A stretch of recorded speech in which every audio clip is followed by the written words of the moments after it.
किसी भी सिंगल कटोरी को आप इस तरीके से डबल कटोरी में कन्वर्ट कर सकते हैं। किस तरीके से करना है, बिल्कुल सिंपल तरीका है, ध्यान से देखना। सबसे पहले किसी भी साइज के एक सिंगल कटोरी बना लीजिए, आपके तरीके से हो या हमारे तरीके से। तो यहाँ पर मैंने ये 38 साइज के ब्लाउज के लिए एक सिंगल कटोरी बना लिया है, जो कि हमारे तरीके से। अब नेक्स्ट प्रोसेस देखिए, यहाँ का जो अंतर है इसके आधे में एक पॉइंट लगाना होगा और यहाँ के अंतर के आधे में एक पॉइंट लगाना होगा।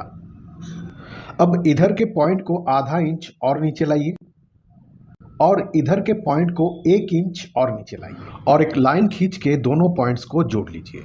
और अब इस लाइन के आधे में एक पॉइंट लगाइए और इस पॉइंट के नीचे की तरफ 1.25 इंच पर एक पॉइंट लगाइए और इस तरीके से एक लाइन ऐसे खींच लीजिए और इधर से भी एक लाइन ऐसे खींच लीजिए और हल्की सी गोलाई देते हुए इस शेप को कंप्लीट कर लीजिए। और इस शेप के नीचे से हमें 3 सूत छोड़कर, 3 सूत छोड़ेंगे सिलाई मार्जिन, 3 सूत छोड़कर हमें कट करना होगा।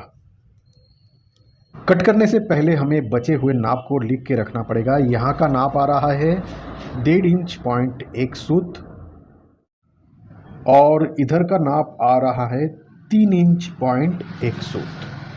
तो हम दोनों नाप को लिख के रखेंगे ताकि बाद में हमें आसानी हो कटिंग में। तो अब ऊपर के हिस्से को कट कर लेंगे। तो ये हमने कट कर लिया। तो अब हम नीचे के पार्ट को बनाएंगे। तो चलिए यहाँ पर बना लेते हैं। तो नीचे के पार्ट को बनाने के लिए हमें उन दोनों नापों की ज़रूरत पड़ेगी जो हमने लिख के रखे थे। एक था 1.5 इंच पॉइंट 1 सूत और एक था 3 इंच पॉइंट 1 सूत, है ना। तो सबसे पहले एक सीधी लाइन खींचेंगे और एक लाइन इधर ऐसे खींच लेंगे। अब इसके नीचे का जो नाप है, इसके नीचे का जो नाप है, इस नाप को लेना होगा।